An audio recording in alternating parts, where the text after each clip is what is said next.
Been with Toastmaster. Sorry. Elizabeth has been with Toastmasters since 2019. She has served as VP Education, VP Membership, and Treasurer in the clubs she has belonged to. She has also served as Area Director for Area 3. She's a strong advocate of mentoring within Toastmasters and has held the unofficial role of VP Mentorship in 2 clubs. Outside of Toastmasters, she is currently the lead mentor for an English A's a second language program at an adult training center in Smith Falls. Her philosophy is that knowledge is no good unless it's shared. Today, Elizabeth will be talking about evaluations and answer any questions you may have about them. Now I'll hand it over to Elizabeth. Thank you, Brian. I'm going to start off by asking you all a question, and you can unmute yourselves if you wish. What do you think is the most important thing that we can learn in Toastmasters? You think it's the speeches? Not if you agree. I am going to challenge you to think differently today. I'm going to challenge you to try to switch your view to looking at evaluations as the most important piece. If we don't have evaluations, we can't learn. It doesn't matter how good of a speaker we are. I'm going to talk to you today about how to do an effective evaluation.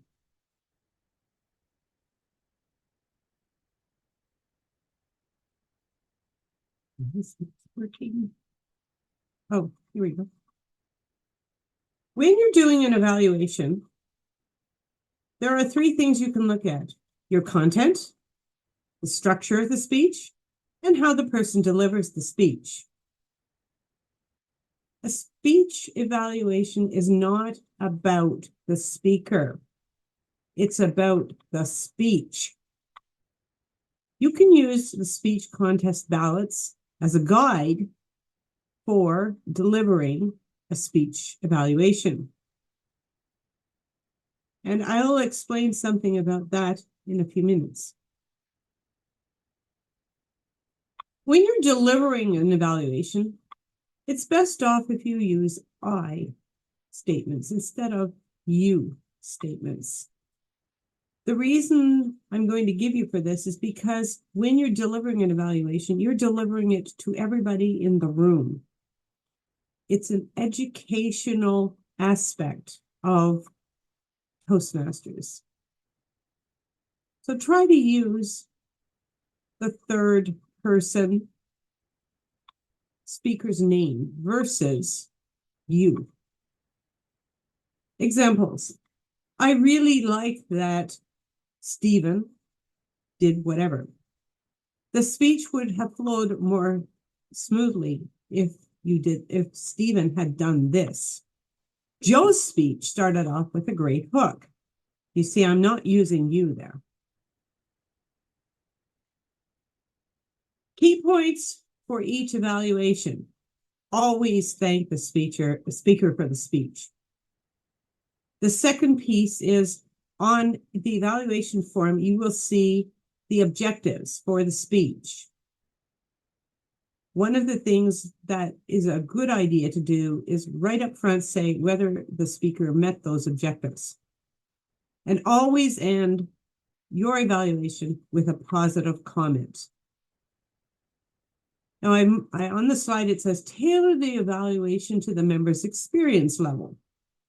If you have a new Toastmaster, you're not going to comment on the structure of their speech, a lot of the aspects of their delivery, whether the transitions were great. Those are too advanced for a new speaker. When you have someone who's more experienced, though, you can switch over from the hand gestures and the vocal variety, although they should have that, and focus more on the content of their speech and how well it flowed. So always find out at the beginning what the member's experience level is. Key points for evaluations: 2 to 4 points on the strengths of the speech, 1 or 2 points for the points of improvement, And use the content of the speech for examples only.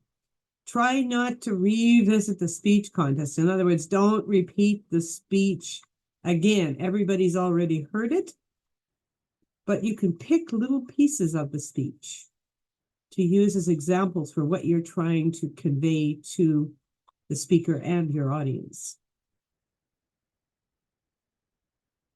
Now, there are 4 evaluation techniques that I know of. I know that there are actually more, but these are 4 that we generally use in Toastmasters.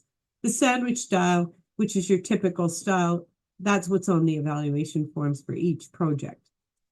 There's the content delivery style, the sensory style, and the glove style. And I'll explain each of those individually. The sandwich style is on the evaluation form, page 1, as I mentioned.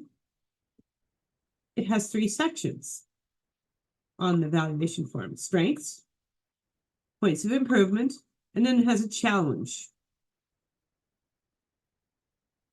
It's easy for somebody new to use this style. It's the easiest one. So you start with the strengths, you move to the points of improvement, and always close with positive remarks. That's why the sandwich. The strengths, the points of improvement, and the positive remarks. And the 3rd page of the evaluation form provides a guide to the numeric evaluation section on the 2nd page of the form. I recommend that people go to that page and look at it before they do their evaluation, especially if they're not familiar with how to do them. The next style is the content delivery style. And I mentioned earlier that I would talk about the speech contest ballots. If you look at speech contest ballots, this is essentially the style that you will see on them. There is a section at the top for the content. Then you have the delivery, how well they delivered the speech, was there vocal variety, was there eye contact, hand gestures, etc. The content at a speech contest level, the content should be good structure, good flow. Did they use the power of 3? The language level, is it appropriate to the audience? And does the speech have a takeaway message? At a speech contest level, they generally do. But it's something you can practice when you're in your club. And as I mentioned, the delivery at a speech contest again, you're going to look for pauses. You're going to look for connection with the audience. Did they make good use of the stage? So it's everything you see. Content is everything you hear. Now, the 3rd style, which I love, this is my favorite one. What a sensory style. What I saw, what I heard, and what I felt. Oops. Okay, for the what I saw, this is basically your delivery. Did you see the use of the stage? Did you see the hand gestures, the eye contact, all of those visual elements? What I heard, that's your content. What did the speech have structure? Were the transitions good? And so on. And what I felt, that comes from your takeaway message and from the story itself. Did it touch you? Did it make you laugh? Did it do what it was intended to do? If it's a humor speech, you better laugh, because if you don't laugh, obviously there's no humor built in. The last style is the glove style. Each of the letters in glove stands for something. Gestures, eye contact, movement. That again is your delivery. The language, was it appropriate and clear?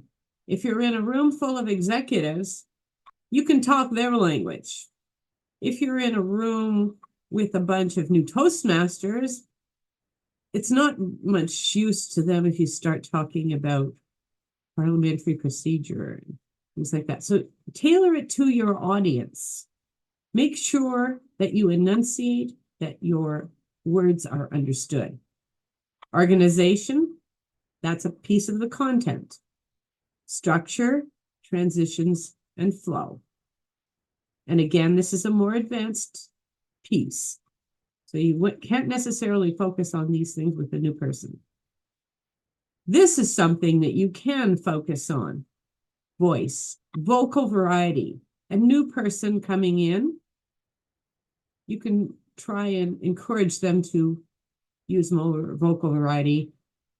Try to encourage them to use pauses instead of filler words.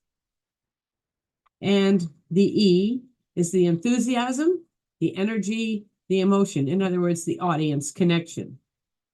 At a speech contest, that's crucial. If you don't do that, you lose your audience, everybody's nodding off. You're probably not going to get judged very highly. Now, I'm also going to talk about a couple of other things, because a lot of clubs don't do table topics evaluations. I really strongly believe they should.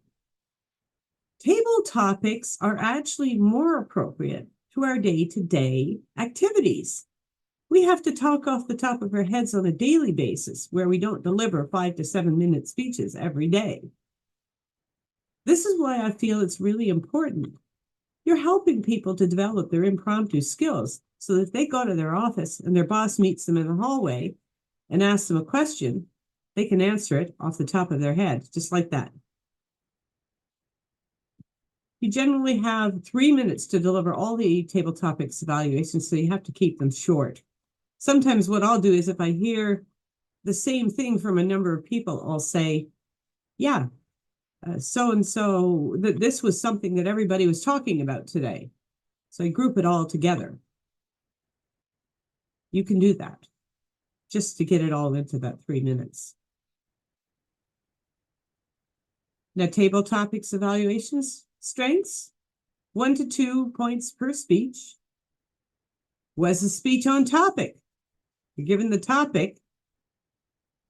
If you're talking about apples and somebody, or you ask a question about apples and somebody starts talking about oranges, then they better have a clear redirect as to why they're talking about oranges. A redirect is, I don't know anything about this particular subject, so I'm just going to change it into a different subject. But it's a smooth redirect that you want to see. Just like with a speech, a table topic should have an introduction, body, and conclusion. There is a debate about whether or not you should repeat the question at the beginning. The advantage of doing that is it gives you time to think. On the other hand, you've already heard the question. So it varies by club. And was there a takeaway message in the table topic? Not every topic lends itself to that. For points of improvement, 1 point per speech. That's it, if you hear anything. The other evaluation that takes place in our meetings is the general evaluator. They have a key role in evaluating the evaluators, the speech evaluators. That's important also for learning. Did the evaluator mention the strengths of the evaluation? Again, 2 to 3 points per evaluator. And are there any points of improvement? One point that continually comes up that I see is they repeated the entire speech and they didn't get down to actually talking about what the speaker did well and what the speaker could improve upon. We don't need to hear the speech again, but the evaluator needs to hear your feedback. Again, you can group common points if there are some that both evaluators demonstrated for time saving. You don't have a lot of time for that. And that is the end of my presentation. I'll leave this up, and if you have any questions, please ask me.